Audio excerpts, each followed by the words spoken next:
तृतीय स्कंद श्रीमद् भागवत गीता बढ़ते क्रम में महाराज युधिष्ठिर अपनी अर्जुन और श्री कृष्ण रूप दोनों भुजाओं की सहायता से धर्म मर्यादा का न्यायपूर्वक पालन करते हैं। न मैदानों की बनाई हुई सभा में इनके राज्य वैभव और दबदबे को देखकर दुर्योधन को बड़ा डाह और ईर्ष्या हुआ था। अपराधियों के प्रति अत्यंत असहिष्णु भीमसेन ने सर्प के समान दीर्घकालीन क्रोध को छोड़ दिया है। क्या जब वे गदा युद्ध में तरह तरह के पैतरे बदलते थे तब उनके पैरों की धमक से धरती डोलने लगती थी। पैरों की धमक से जिनके बाणों के जाल से छिपकर किरावत भेषधारी अतएव किसी की पहचान में न आने वाले भगवान शंकर प्रसन्न हो गए थे। वे रथी और युद्धपतियों का सुजस बढ़ाने वाले गांडीवधारी अर्जुन तो प्रसन्न है ना।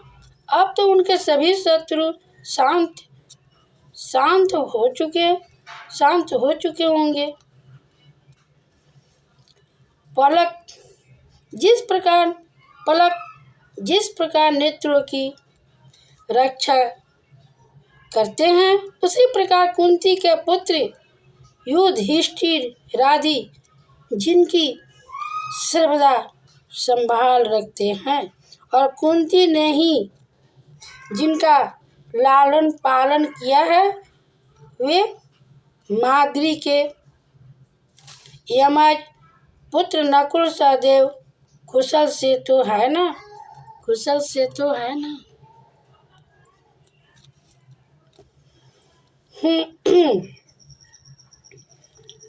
उन्होंने युद्ध में शत्रु से अपना राज उसी प्रकार छीन लिया जैसे दो गरुड़ इंद्र के मुख से अमृत निकाल लाए।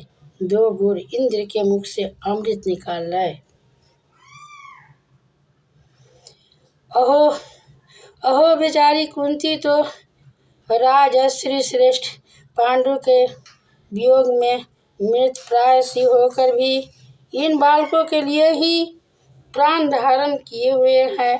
राथियों में श्रेष्ठ महाराज पांडु ऐसे अनुपम वीर थे कि उन्होंने केवल एक धनुष लेकर ही अकेले चारों दिशाओं को जीत लिया था।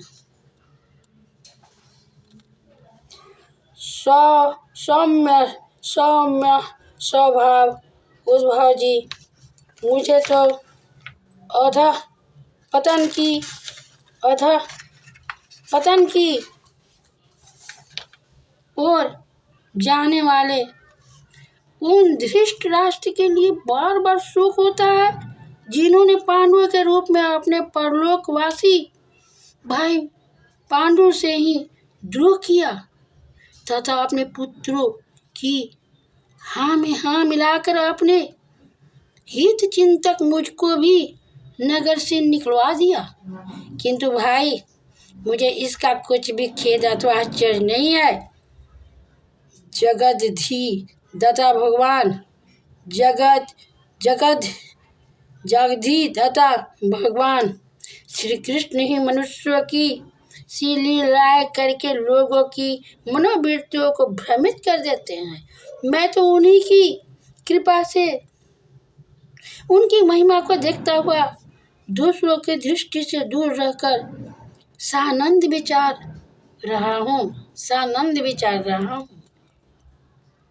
यद्यपि कौरवों ने उनके बहुत से अपराध किए, फिर भी भगवान ने उनकी इसीलिए उपेक्षा कर दी थी कि वे उनके साथ उन दुष्ट राजाओं को भी मारकर अपने शरणागतों का दुख दूर करना चाहते थे, जो धन विद्या और जाति के मत से अंधे होकर कुमार्गगामी हो रहे थे और बार बार अपनी सेनाओं से पृथ्वी को कँपा रहे थे। उद्धव जी, भगवान श्री कृष्ण जन्म और कर्म से रहित है, फिर भी दुष्टों को नाश करने के लिए और लोगों को अपनी ओर आकर्षित करने के लिए उनके दिव्य जन्म कर्म हुआ करते हैं।